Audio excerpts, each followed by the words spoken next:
Սիրելի հայրենակիցներ, հարգելի գործընկերներ, նախ մի երկու խոսք նշեմ իմ գործընկերոջ, իմ ընկերոջ մասին, Դավիթ Ղազինյանի։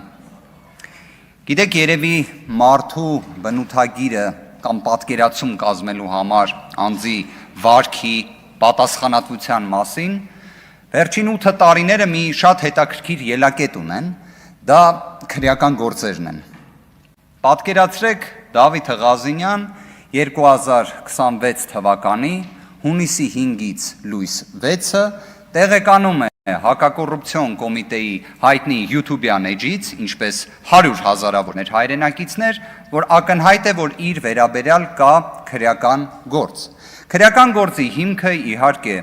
հարգարժան մեր գործընկերների, տվյալ դեպքում միգուցե Հակակոռուպցիոն կոմիտեի գործընկերների կանանց խոսակցություններ, որոնք ուղղակի այնտեղ հիշատակում են Դավիթ Ղազինյանին։ Եվ դա բավարար էր, որ քրեական վարույթ հարուցվի, դա բավարար էր, որ հաղորդագրություն տարածվի այնպիսի շեշտադրումներով, իբր տեղի է ունեցել դարի բացահայտումը։ Բայց ինչի համար եմ նշում հունիսի 5-ից լույս 6։ Պատկերացրեք, դրան հաջորդում է ընտրությունը, դրան հաջորդում է վերահաշվարկը, անցնում են օրեր, կենտրոնական ընտրական հանձնաժողովը հայտարարում է, որ ներկայացվել է միջնորդություն Դավիթ Ղազինյանին անձեռմխելիությունից զրկելու եւ կալանքի միջնորդություն ներկայացնելու համաձայնություն ստանալու համար։ Ինչ է անում այդ ընթացքում Դավիթ Ղազինյանը։ Բազմաթիվ հարցազրույցներ է տալիս, պատմում է նշված ձայնագրության մասին, Հայաստանի Հանրապետության սահմանից 1 սանտիմետր չի հեռվանում, որևէ մեկի հետ չի հաղորդակցվում, այդպես սպասում է մինչև հունիսի 18-ը, որ կալանավորվի։ Իդեպ բոլորը Հայաստանում, կրկին հիշենք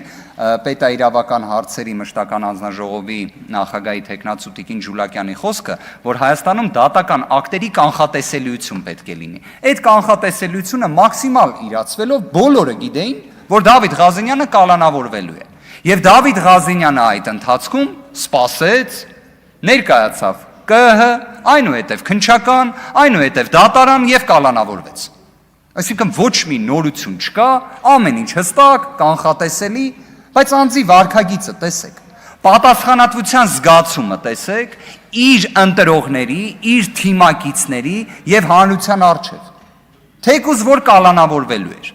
Իդեպ 2 ամսով կալանավորվեց, թե այդ ինչպես տեն ստացվեց, որ հունիսի 5-ից 6-ը մարդը իմանում է գործի մասին, բոլոր հանգամանքներից տեղեկացված է, բայց միևնույնն է կալանավորվում է։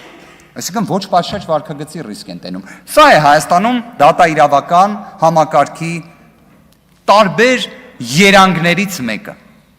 Դավիթ Ղազինյանը իր կենսագրության տեսանկյունից, որը ներկայացվեց, հարց ու պատասխանի ընթացքում ակնհայտ էր, որ որևէ մի բացասական հանգամանք չներկայացվեց։ Բացասական հանգամանքը ենթադրյալ ավտոմեքենայի համարանիշներ, իբրև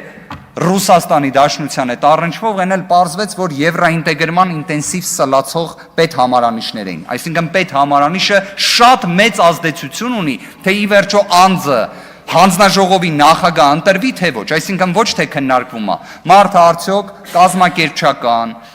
նիստը վարելու, գործընթացը կազմակերպելու ինչ հմտություններ ունի, թե ոչ, այլ քննարկվում էր պետ համարանիշները։ Ինչևէ, կարծում եմ ակնհայտ է, որ Դավիթ Ղազինյանը իր կողմից ստանձնած պատասխանատվությունը պատվով կիրականացնի։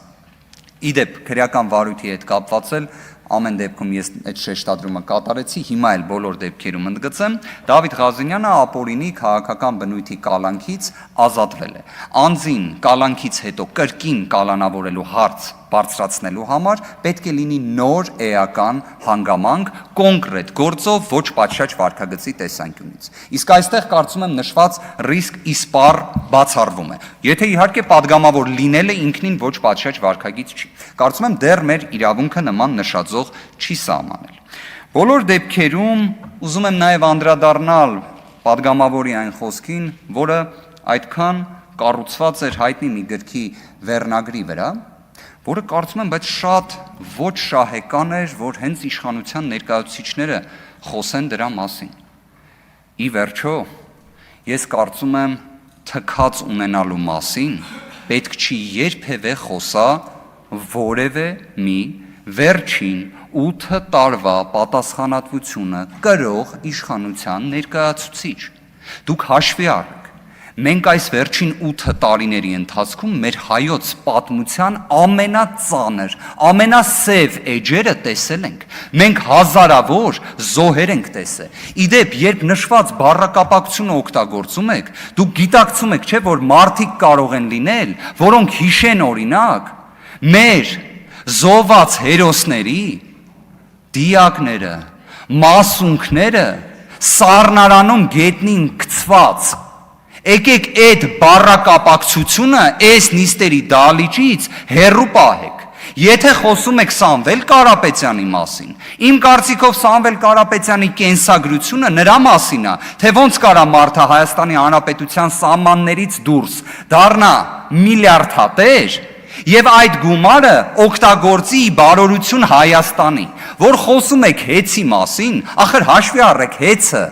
ձեռք բերելու ի պատասխան խնդրանքի ձեռք բերելու ժամանակահատվածում Սամվել Կարապետյանը Forbes-ի ցուցակում էր արդեն։ Մի հատ հեծի շրջանառությունը ճշտեք պարոն Ռոմանոս Պետրոսյանից ու մի հատ հասկացեք նաև ըստ Forbes-ի Սամվել Կարապետյանի կարողությունը։ Իդեպ Ռոմանոս Պետրոսյանի մասով ես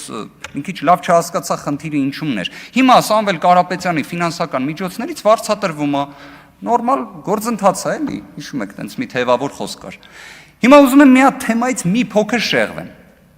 Մի հատ եկեք հիշենք, այս ընտրությունների հետ կապված բանավեճը, ԲՀԿ-ի հետ կապված։ Ես հիշում եմ շատ հետաքրքիր անալոգիա առաջարկվեց ֆուտբոլային խաղի պրոյեկցիայով։ Հիմա եկեք պատկերացնենք իրականությունը որն է։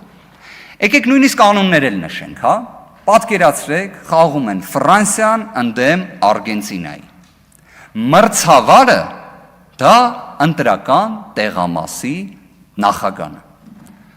Արգենտինան խփում է իր ցանկալի բաղձալի գոլը։ Օֆսայդ չկա։ Բնավ չկա։ Ուղղակի գոլը խփելու պահին հակառակ կողմում դաշտի մի հատ երկրպագու է վազում մտնում դաշտ։ Հակառակ կողմը ասում է Ֆրանսիան։ Ասում է, գիտեք, այդ երկրպագուն խանգարել է դարպասապահին։ Ընտրական տեղամասի նախագահը, որը մրցավարն է, ասում է, չէ, ոչ մի բան էլ չի խանգարել։ Ընտրատարածքային հանձնաժողովի նախագահը, որը վառ սիստեմն է, ֆուտբոլի երկրպագուները գիտեն, որ համակարգչով ստուգում են։ Հանձնաժողովի նախագահը ասում է, խնդիր չկա։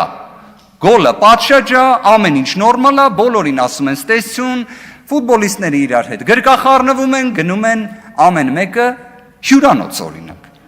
Բայց հետո ինչ է լինում։ Հետո FIFA-ն, որը կազմակերպիչն է այդ ֆուտբոլի խաղի, աշխարհի առաջնության վրա նայենք, էլի թարմա օրինակը։ Գալի ասում է, չէ, գիտեք, այդ գոլը պետքա չհաշվվի, որովհետև երկրպագուն իսկականից մտել էր դաշտ, բայց խաղից հետո է դա ասում։ Հետո բայց ինչ է պարզվում։ Պարզվում է FIFA-ի նախագահը, ով այդ հայտարարությունը անում է, ինքը Ֆրանսիայի ֆուտբոլի ֆեդերացիայի հիմնադիր անդամ է։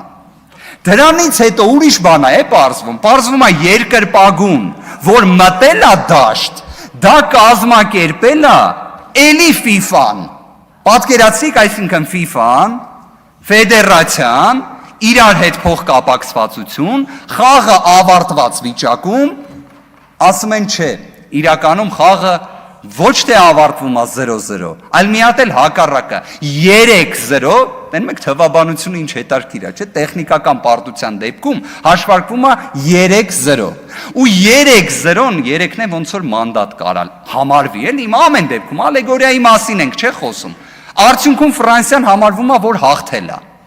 Պատկերացրեցիք ընտրական տեղամաս, ընտրատարածքային հանձնաժողով, FIFA-ն, իդեպ Ջանի Ինֆանտինոն ներկայիս եւ Վահագն Հովակիմյանը կարող են նաեւ նույնիսկ որոշակի նմանություն ունենալ։ Հետևաբար գործընկերներ, եթե ֆուտբոլով ենք անալոգիան անում, եկեք դա մի արեք։ Եկեք դա մի արեք, որովհետեւ ակնհայտ է, որ նշված դեպքով խախտումը անհաղթահարելի է։ Այս դեպքը, այս դրվագը Ես ներողություն եմ խնդրում 20 վայրկյան ավել արձանագրեմ։ Այս դեպքը ցույց է տալիս, որ դուք այնքան եք խոսել ընտրախախտումների մասին, որ մի հատ համեմատեք 26 թվականի ընտրությունները եւ 18 թվականի ձեր կազմակերպած ընտրությունները։ Դուք իսկապես տպավորություն է այնպիսին, որ այնքան նայեցիք անդունդին, որ անդունդն էլ նայեց ձեզ։ Ու դուք գնալով ստանձնեցիք ընտրախախտումների ակնհայտ իրացման պատասխանատվություն։ Շնորհակալ եմ։ Շնորհակալություն։ Ուժեղ Հայաստան խմբակցության անունից ելույթ կունենա Մամիկոն Ասլանյանը։ Համեցեք։